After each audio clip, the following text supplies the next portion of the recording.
ನಂಜುಂಡೇಗೌಡವರಿಗೂ ಹಾಗೂ ಸಂಘಟನೆ ಎಲ್ಲ ಖಜಾಂಜಿಯವರಿಗೂ ಡೋಲಪ್ಪನವರಿಗೂ ಹಾಗೂ ಇಲ್ಲಿ ನಡೆದಂತ ನನ್ನ ಹೋರಾಟಗಾರ ಸಂಗಾತಿಗಳಿಗೆ ನನ್ನ ನಮಸ್ಕಾರಗಳು. ನಾನು ಈ ಬಾಕಿ ಎಲ್ಲ ವಿಷಯಗಳನ್ನು ಎಲ್ಲ ಹೇಳಿದ್ದಾರೆ.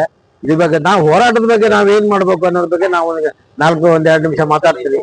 ಇವತ್ತಿನ ದಿವಸ ನೀವೇ ಇವತ್ತಿಂದ ಒಂದು ವಾರದಿಂದ ನೋಡ್ತಾ ಇದ್ದೀರಾ, ಈ ಜರ್ಲಿ ಪಕ್ಷ ಹೋಗಿ ಆ ಸೆಂಟ್ರಲ್ ಗೌರ್ಮೆಂಟ್ ಅನ್ನ ಮಾನ್ಯ ಮೋದಿಜಿ ಅವ್ರನ್ನ ರಾತ್ರಿ 12 ಗಂಟೆಗೆ ಎಬ್ಬಿಸಿ ಒಂದು ವಿಡಿಯೋ ಕಾನ್ಫರೆನ್ಸ್ ಮಾಡಿಸಿದಂತ ತಾಕತ್ತು ಆ ಒಂದು ಜರ್ಲಿ ಪಕ್ಷಕ್ಕೆ ಇರ್ಬೇಕಾದ್ರೆ ನಾವು ಡೈನೋಸಾರ ನಮ್ಮನೆ ಇದ್ದೇವೆ. ಇವತ್ತಿನ ನಮ್ಮ ಶಕ್ತಿ ಡೈನೋಸಾರ ಶಕ್ತಿ ಇದೆ ನಮ್ಮ ಹತ್ರ.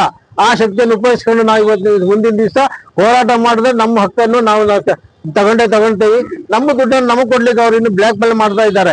21,000 ಕೋಟಿ ರೂಪಾಯಿ ಅಲ್ಲಿ ಕೊಳಿತಾ ಇದೆ. ಇವತ್ತಿನ ದಿವಸ 21,000 ಕೋಟಿ ರೂಪಾಯಿ ಬಡ್ಡಿ ಹಣದಲ್ಲಿ ನಮ್ಗೆ ಕೊಟ್ಟೆ ಖಾಲಿ 14,000 ರೂಪಾಯಿ ಕೋಟಿನಲ್ಲಿ ನಮ್ಮೆಲ್ಲ ಕೊಟ್ಟು ಮುಗಿಸ್ಬೋದು. ಅದನ್ನ ಇಟ್ಕೊಂಡು ಇವತ್ತು ಬ್ಲಾಕ್ ಮೇಲ್ ಮಾಡ್ತಾ ಇದ್ದಾರೆ. ಅದಕ್ಕೆ ಕಾರಣ ಯಾಕಂದ್ರೆ ನಮ್ಮ ಇದು ಯಾಕಂದ್ರೆ ದಿವಸ ಹೋದಾಗ ನಾವು ಕಡಿಮೆ ಆಗ್ತಾ ಇದ್ದೇವೆ. ದಿವಸದಲ್ಲಿ ಒಂದೊಂದು ಇದ್ರಲ್ಲಿ ದಿವಸ 1000 ಜನ 100 ಜನ ಸಾಯ್ತಾ ಇದ್ದಾರೆ. ಅವ್ರ ಐಡಿಯಾ ಏನಪ್ಪಾ ಅಂದ್ರೆ ಕಡಿಮೆ ಆಗ್ಬಿಟ್ರೆ ತಾಕತ್ ಕಡಿಮೆ ಆಗ್ತದೆ ಅಂತ ಹೇಳ್ತಾ ಇದ್ದಾರೆ. ಅದು ಎಂದಿಗೂ ಆಗೋದಿಲ್ಲ. ಯಾಕೆ ನಮ್ಮ ಮನೆಯಲ್ಲೊಬ್ಬ CJ ಜನ ಇದ್ದಾರೆ, ನಮ್ಮಲ್ಲೊಬ್ಬ ಜೆಡಿಎಸ್ ಪಕ್ಷ ಜನ ಇದ್ದಾರೆ. ಯಾಕೆ ನಮ್ಮ ಮಕ್ಕಳು ನೀಟ್ ಕೊಟ್ಟಿದ್ದಾರೆ, ಅವ್ರು ಎಚ್ಚರಿಕೆ ಆಗ್ಬೇಕು ಮುಂದೆ ಕೇಂದ್ರ ಸರ್ಕಾರಕ್ಕೆ. ಇವತ್ತು ದಿವಸ ನಾನು ಹೇಳ್ತಾ ಇದ್ದೇನೆ, ನಾವು ಜೆಡಿಎಸ್ ಪಕ್ಷ ತರ ಒಂದು ಡೈನೋಸರ್ ಪಕ್ಷ ಆಗೇ ಆಗ್ತೇವೆ, ಡೈನೋಸರ್ ಆಗಿ ಹೋರಾಟ ಮಾಡ್ತೇವೆ ಅನ್ನೋದ್ರ ಬಗ್ಗೆ ನಮ್ಗೆ ತುಂಬಾ ಇದೆ. ಇದಕ್ಕೆಲ್ಲ ನಿಮ್ಮ ಶಕ್ತಿ ಇದೆಯಿಂದ ನಾವು ನಮ್ಮ ಹೋರಾಟವನ್ನು ನಾವು ಯಾಕಂದ್ರೆ ನಾವು ಕಳೆದ ದಿನದಲ್ಲಿ ಇವತ್ತು ದಿವಸ ನಾವು ಎಷ್ಟೋ ಆರೋಗ್ಯದಿಂದ ಕೆಟ್ಟಿ ಎಲ್ಲ ನನ್ಗೆ ಇದಾಗ್ಬಿಟ್ಟಿದೆ.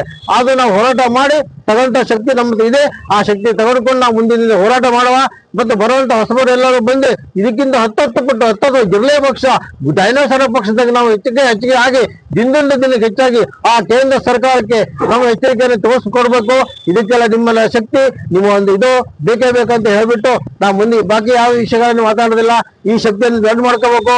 ಹೋದ ಮುಂದಿನ ದಿನಗಳಲ್ಲಿ ನಮ್ಮ ಶಕ್ತಿ ಹೆಚ್ಚಿಗೆ ಆಗಿ ಈ ಹೋರಾಟದಲ್ಲಿ ನಾವು ಗೆಲ್ತೇವೆ ಅಂತ ಹೇಳಿ ನಾನು ಮಾತನ್ನು ಮುಗಿಸ್ತೇನೆ.